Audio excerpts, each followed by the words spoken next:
नमस्कार दोस्तों, India top news में आपका स्वागत है। Breaking news Ballia. वंदना तिवारी को भाजपा बलिया लोकसभा सीट से दे सकती है भाजपा टिकट, वंदना तिवारी बड़ा बयान। उत्तर प्रदेश जनपद बलिया में 2024 लोकसभा चुनाव में पहली बार महिला प्रत्याशी के रूप में बलिया की बेटी वंदना तिवारी दावेदारी करेगी। वंदना तिवारी ने बताया कि मैं बलिया के रामगढ़ से हूँ, फौजी की बेटी हूँ, शीर्ष नेतृत्व के आदेश पर बलिया आई हूँ, सेवा की भावना है, 28 साल से बंगाल में बीजेपी की सेवा कर रही हूँ। भाजपा महिला मोर्चा के राष्ट्रीय कार्यकारिणी की सदस्य वंदना ने कहा कि भाजपा सरकार में महिलाओं का सम्मान तथा भागीदारी बढ़ी है। प्रधानमंत्री मोदी के नेतृत्व में पूरे विश्व में भारत का स्थान ऊंचा हुआ है। ये पूछे जाने पर कि आप प्रधानमंत्री के नाम पर या अपने व्यक्तित्व पर चुनाव लड़ना चाहती हैं, इस वंदना तिवारी ने कहा कि यह तो हमारा सौभाग्य है कि मोदी जी हमारे वरिष्ठ नेता है और उनका स्वरूप भारत से बाहर भी दिखता है, समझ में आता है। हम तो सिर्फ उनका अनुकरण कर रहे हैं और उनकी इस इच्छा को मैं मान लेना चाहती हूँ जो उन्होंने महिलाओं की सशक्तिकरण में दिखाया है।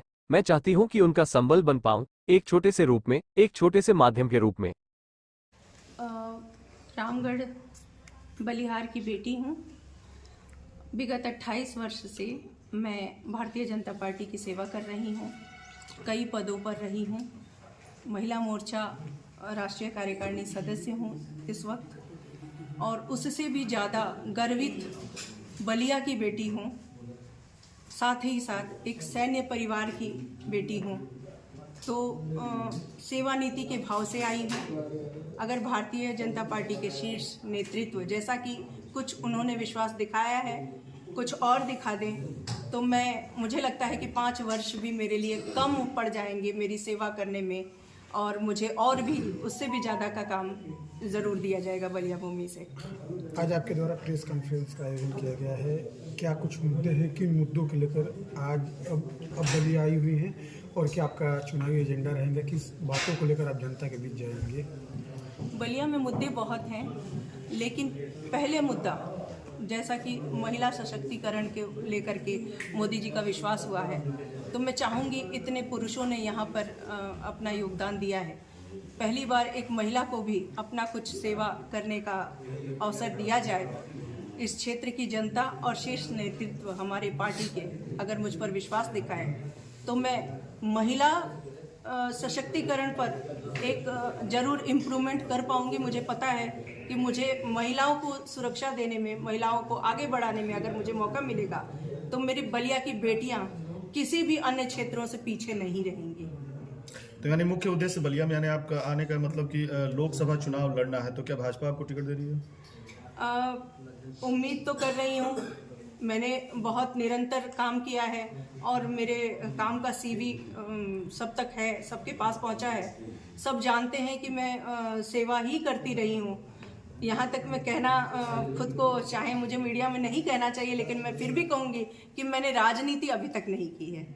मैं सेवा नीति करना चाहती हूँ क्योंकि सैनिक परिवार से हूँ। तो इतने लंबे समय बाद आप बलिया में आई हैं, तो और लोकसभा चुनाव भी लड़ना है जी, तो बलिया के किन परिस्थितियों से आप रूबरू हुई, क्या लगा आपको बलिया में?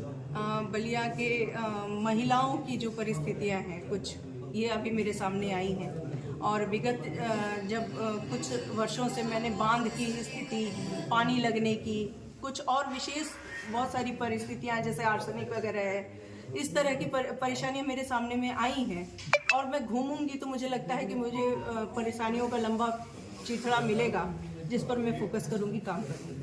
तो क्या ये चुनावी आपका पहला है या इसके पूरे में भी आप कहीं से चुनाव लड़? मैंने कॉरपोरेशन का एक चुनाव लड़ने का प्रयास किया था बंगाल से, लेकिन वो चुनाव नहीं था, वो मेरी पार्टी को चैलेंज किया गया था, तो मैं उस चैलेंज पर खड़ी मिली थी। बाकी वहाँ भी रिजल्ट मेरा 2 दिन में मैंने जो गेन किया था मुझे पता है। तो क्या कहना चाहेंगी बलिया की जनता से?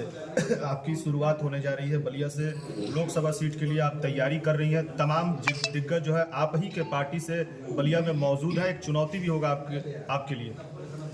बिल्कुल चुनौती नहीं होगा, क्योंकि भाजपा एक परिवार है और पूर्व जो भी प्रतिनिधि रहे हैं या हैं वो मेरे बड़े भाई हैं, मेरे भाई स्वरूप हैं, मेरे अपने लोग हैं, और जिस तरह मैं हमेशा से चुनाव में उनका सहयोग करती रही हूँ या बतौर उनसे मेरा संपर्क आज भी अच्छा है, तो मुझे लगता है कि मेरे चुनाव में भी वो इसी तरह की सहभागिता करें। आप कितने साल बाद बलिया में?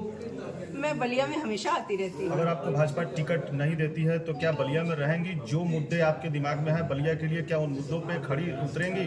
टिकट न मिलने के बाद भी नेताओं की जिम्मेदारी खत्म नहीं होती है, या फिर आप वापस लौट जाएंगे? नहीं, बिल्कुल नहीं लौटूंगी। अब तो बिल्कुल नहीं लौटूंगी, क्योंकि अगर बलिया की जनता की, बलिया की महिलाओं की, बलिया के लोगों की अगर मैं कुछ सेवा बिना टिकट भी कर पाऊँ तो मैं बिल्कुल मिलूंगी। टिकट मेरे लिए सिर्फ एक ऐसा मुद्दा है कि टिकट मिलेगा तो मुझे ये एश्योरिटी रहेगी कि मैं 5 वर्ष आराम से काम कर सकूं। टिकट और कोई इतना विशेष नहीं होता है काम करने के लिए।